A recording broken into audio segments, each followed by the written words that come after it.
How are you. मैं आशा करता हूँ कि आप सब लोग ठीक होंगे, बेहतर होंगे, अच्छे होंगे। और आज हमारा जो टॉपिक है, हमारा जो आज का पार्ट है वो है वर्णमाला, ठीक है, जिसको हम अल्फ़ाबेट्स भी कहते हैं।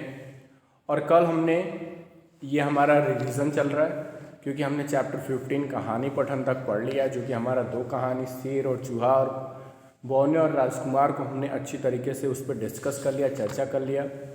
और अब हम चूँकि एग्ज़ाम के करीब हैं, एग्ज़ाम के पास हैं, करीब हैं, इसलिए हम यहाँ पे एक बार रिवीजन करेंगे। तो यहाँ पे हमारे सारे चैप्टर्स आपको 1 बाई 1 करके रिवीजन में मिल जाएंगे। चैप्टर 1 मैंने कल दे दिया था, आज जो है वो चैप्टर 2 है, पार्ट वर्णमाला। Although I am Aditya Vikram Rai from Alpam Public School, and this school situated in Gola Bazar, and you're most welcome to my channel Aditya Vikram Rai. Okay, so let's start. Today topic is वर्णमाला. You know that आप जानते हो बेटा कि वर्णमाला जब हम कुछ बोलते हैं या कुछ कहते हैं तो हमारे मुंह से कुछ ध्वनियाँ निकलती हैं। इनका कुछ ना कुछ अर्थ होता है और ध्वनियों से मिलकर ही शब्द बनते हैं और शब्दों से वाक्य। बच्चों, जब हम कुछ कहते हैं तो हमारे मुंह से कुछ ध्वनियाँ निकलती हैं, इनका कुछ न कुछ अर्थ होता है, ध्वनियों से मिलकर ही शब्द बनते हैं और शब्दों से वाक्य। आइए समझें। राजा, र प्लस आ प्लस ज प्लस आ। अनार, अ प्लस न प्लस आ प्लस र प्लस अ। Okay, that is. तो इन ध्वनियों को और छोटा नहीं किया जा सकता। इन ध्वनियों के लिखे जाने वाले रूप को ही वर्ण या अक्षर कहा जाता है। वर्ण भाषा की सबसे छोटी इकाई है। क्योंकि यहाँ पे हमने राजा और अनार को विस्तृत करके लिखा, एक्सपैंड करके लिखा है, यानी कि राजा को हम लिखेंगे र पे आ की मात्रा, यानी कि र प्लस आ प्लस ज प्लस आ। ओके, और अनार को हम लिखेंगे अ प्लस न प्लस आ प्लस र प्लस अ। अब इन ध्वनियों को और छोटा अब नहीं किया जा सकता क्योंकि इन ध्वनियों के लिखे जाने वाले रूप को ही वर्ण या अक्षर कहा जाता है। वर्ण भाषा की सबसे छोटी इकाई है। वर्ण जो होती है वो भाषा की सबसे छोटी इकाई होती है। अब हम बात करते हैं वर्णमाला। तो हिंदी भाषा की कई ध्वनियाँ हैं। जब इन ध्वनियों को एक निश्चित क्रम में लगा दिया जाता है तो इन्हें वर्णमाला कहते हैं। अभी तक हमने पढ़ा वर्ण कि जिन ध्वनियों को और छोटा नहीं किया जा सकता, उन्हीं ध्वनियों के लिखे जाने वाले रूप को ही वर्ण या अक्षर कहा जाता है और वर्ण भाषा की सबसे छोटी इकाई होती है। अब बात करते हैं वर्णमाला। तो वर्णमाला हिंदी भाषा की कई ध्वनियाँ हैं। जब इन ध्वनियों को एक निश्चित क्रम में लगा दिया जाता है तो इन्हें वर्णमाला कहते हैं और वर्णों का समूह वर्णमाला कहलाता है। वर्ण के 2 भेद होते हैं। वर्ण के जो 2 भेद हैं वो हैं स्वर और व्यंजन। वर्णमाला हिंदी भाषा की कई ध्वनियाँ हैं। जब इन ध्वनियों को एक निश्चित क्रम में लगा दिया जाता है तो इन्हें वर्णमाला कहते हैं और वर्णों का समूह वर्णमाला कहलाता है। वर्ण के 2 भेद हैं, स्वर और व्यंजन। स्वर क्या है? हिंदी में स्वर 11 हैं, ठीक है। बात करते हैं पहले कि यहाँ पे वर्णमाला हिंदी भाषा की कई ध्वनियाँ हैं। जब इन ध्वनियों को एक निश्चित क्रम में लगा दिया जाता है तो इन्हें वर्णमाला कहते हैं। दूसरे शब्दों में हम कह सकते हैं वर्णों का क्रमबद्ध समूह ही वर्णमाला कहलाता है। वर्ण के 2 भेद होते हैं। वर्ण के भेद स्वर और व्यंजन। स्वर की बात करें तो हिंदी में 11 स्वर है और स्वर बिना किसी वर्ण की सहायता से बोले जाते हैं, जैसे अ, आ, ई, बड़ी, उ, बड़ा उ, री, ए, ए, ओ, अ, आ, ई, उ, री, ए, ओ। ओके, तो ये था हमारा स्वर। और स्वर जो है वो बिना किसी वर्ण की सहायता से बोले जाते हैं। उसके बाद बात करते हैं हम व्यंजन की। तो हिंदी में 33 व्यंजन होते हैं। हिंदी में व्यंजनों की संख्या 33 होती है। जो है व्यंजन स्वरों की सहायता से बोले जाते हैं और जो व्यंजन है वो क्या है?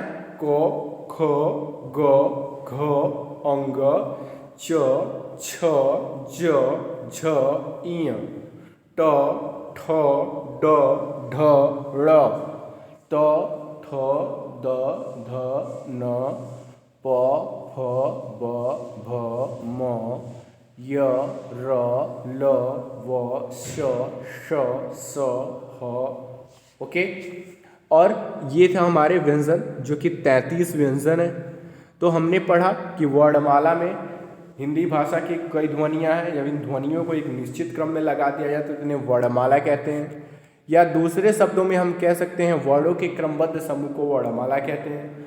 और वर्ण के दो भेद होते हैं, स्वर व्यंजन। स्वर 11 होते हैं, अ आ इ ई उ रे ई ए औ औ।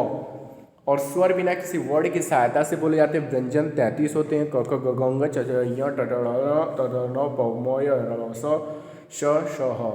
ठीक है।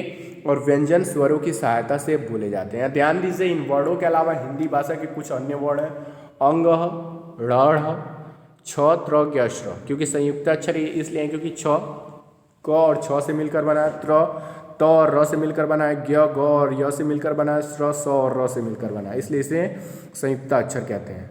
अब तक हमने सीखा बोलते समय हमारे मुख से कुछ ध्वनियाँ निकलती हैं। ध्वनियों को ही वर्ण या अक्षर कहा जाता है। वर्ण को और छोटा नहीं किया जा सकता है और वर्णों के क्रमबद्ध समूह को वर्णमाला कहते हैं। वर्ण के दो भेद हैं, स्वर व्यंजन। स्वर 11 और व्यंजन 33 है। नीचे दिए गए प्रश्नों के उत्तर लिखिए। अभ्यास प्रश्न, वर्णमाला में व्यंजनों की संख्या कितनी है? तो मैं आपको बता दूं कि वर्णमाला में व्यंजनों की संख्या जो है वो आपकी 33 है, यानी कि वर्णमाला में व्यंजनों की संख्या 33 है, 33। प्रश्न ख, भाषा की सबसे छोटी इकाई कौन सी है? तो इसका उत्तर होगा भाषा की सबसे छोटी इकाई वर्ण है। हिंदी में स्वर कितने हैं? तो मैं आपको बता दूं कि हिंदी में स्वरों की संख्या 11 है। नीचे दी गई टोकरी में से स्वर और व्यंजनों को ढूंढकर सही जगह पर लिखिए। तो यहाँ पे कुछ स्वर और व्यंजन दिए गए हैं और उनको हमें ढूंढकर सही जगह पर लिखना है। तो स्वर में हम लिखेंगे अ, उ, छोटी ए और ओ।